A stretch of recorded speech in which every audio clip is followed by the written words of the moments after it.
good afternoon, and good evening, baby girl. And this is me. This is my first day post-op ng surgery.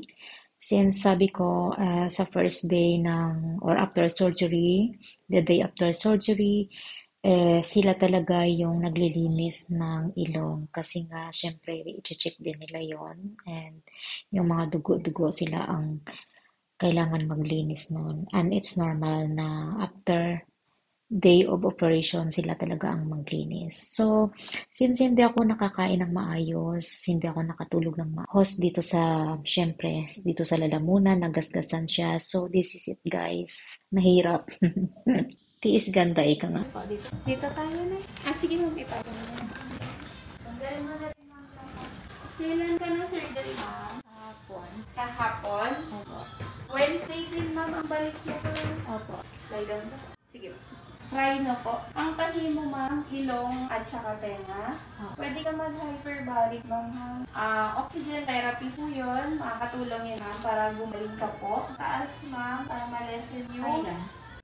alam ko, ma'am, 7.5 po per session. Pero meron sila parang naka-package. Yung 5 session, parang nasa 33,750 ata. Ma'am, basa muna ha ang gagamitin cotton buds. Tapos yung kabila is yung toyo. Yes, distilled water ito lang ha. Wala po kayong ginagamitin panlinis. Distilled water lang. Pwede ka pong gumamit, ma'am, ng Absolute Wilkins or any distilled water. Pang purpose nun, ma'am, para tuyuin yung dinaanan natin ng basa. Kabila, ma'am, tuyuin mo siya. Para yung sugat mo, hindi po siya laging basa. Para matuyo siya agad. Ma'am, bawal ang tagilid at yuko ha. Sa Wednesday, ma'am, agahan mo, doon niyo po makikita si Doc. Ma'am, pwedeng maligo salon style po ha. And then, yung hilamos, pwede mo rin gawin yan, ma'am. Kuha ka ng cotton balls. I-dip mo siya sa water na merong mild soap. Ang hilamos, ma'am, mula tenga papunta sa ilong ha. Kasi yung tahi mo nasa ilong. Normal bath. Pag wala ka ng tahi, mostly ganun, ma'am. Pwede na after 7 days. Pero i-check natin, ma'am, kung matatanggal na natin ng tahi mo dito sa gitna. Ma'am, may ointment na pinigay po sa inyo. Opo. Yun yung ilalagay mo. Panglabas lang po yun ng ilong ha. Yung ditong tahi. Yes, ma'am. Yung nasa gitna na tahi lang. Oo. Ma'am, manipis lang ha. Huwag mong kakapalan. Tapos, every ang apply mo? Tuwing umaga at gabi din, lilinis naman. Ointment naman labas ng ilong. Manipis. Okay. Upo ka na. Tenga tayo na. 7 days, ma'am. Tinatanggal natin yung cast, yung play blue. Tatanggalin natin yan, ma'am. Pagbalik mo sa Wednesday. Ma'am, agahan mo yan, ha. Tapos huwag mong kakalimutan yung gamot na iniinom. Sorry. Okay. Ma'am, pag naligo ka po, ingatan mo tong tenga mo, ha, na huwag mabasa. Ihawi mo yung buhok mo papunta doon, ma'am, para hindi siya mabasa. Huwag kang gagamit ng mga saline solution. Yung iba, ma'am, hydrogen peroxide, wag po yun. Nakaka-irritate ng sugat yun, ma'am. Kakainin ng tahi mo yung mga scabs. So, nangyayari, hindi natin matatanggal tahi mo. Babalik, parang gumaganon kasi siya, ma'am. Parang yung tahi nasa loob na siya. After linisin yan, ma'am. Pero walang sugat yung harap, may tahi lang yan, ma'am. Gusto. Yes. For now, ma'am, medyo magat. Isang tenga mo yung kanan. Yan. Anong tinanggal dito? Tinanggal yung sa tenga, ma'am, nilagay yan sa gitna ng ilong mo para tumulo. Pero dito, hindi na siya pantay? Yung dito sa dito? Hindi, ma'am. Pag gumaling yan, pantay pa rin yan. Saka yun lang, ma'am. Okay. Pero hindi yan tinanggal, ma'am, na tanggal. Ang ginawa ni Doc, nag-open lang siya sa likod. As is pa rin yung pwesto ng tenga mo. Ang nangyari lang, ma'am, ito yung likod ng tenga mo. Nagbukas siya dyan, tapos kinuha niya yung cartilage para tumayo yung ilong. Okay. Ma'am, ano pong full name mo? Jeros Minisan? Wala kang first name at saka second name, ma'am. Wala. Yung iba kasi may Mary, may No. Jeros, ma'am, Jeros. Opo. Pamisan po, Pamisan. Contact number, ma'am. Yun na lang ulit. Sige, ma'am. 0915-752-9461. Ay, 62 pala. Sorry.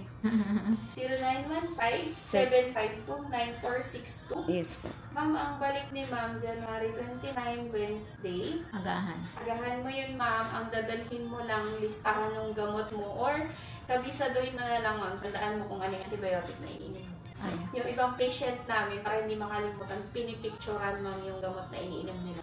Bakit? Huwag mo lang siya ma'am picturan. Andun kasi yung pangalan sa likod. Okay. Tapos para pagdating mo dito, pag tinanong kita, tignan mo na lang yung picture. Apo. Sige ma'am, okay na po. Pwede na umuwi ma'am ha.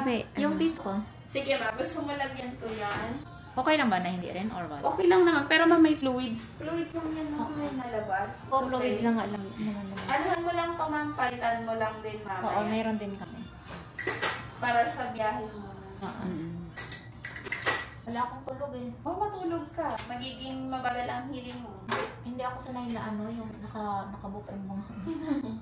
Medyo clog kasi ang nose mo ma'am. Mali yan.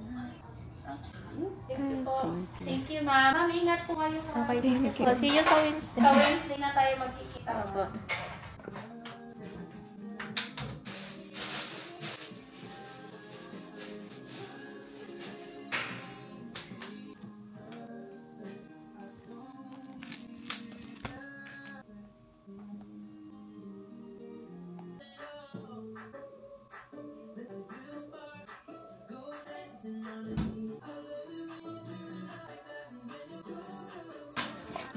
Oo nga.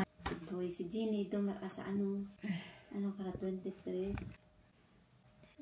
Gano mataron, ganaon. Oo. Na di maro iba kahapon, tag-ibig ko. Gaano man na. Kato kay idang bayi nga to kay. Sigang magaling. Normal kung saan nagko-ibang sakit ano. Ang sakit dito. Paano dito is dati? Kasi ano, tsaka po sinabi siya. Pero malaki dito ito. Basta ito, makara, po sinabi. Bangos. Lagang parambol eh. Yeah. Tagara. Yeah. Pinoy ka? I know it's a hassle, but I'm not worried. And that love, it's not important.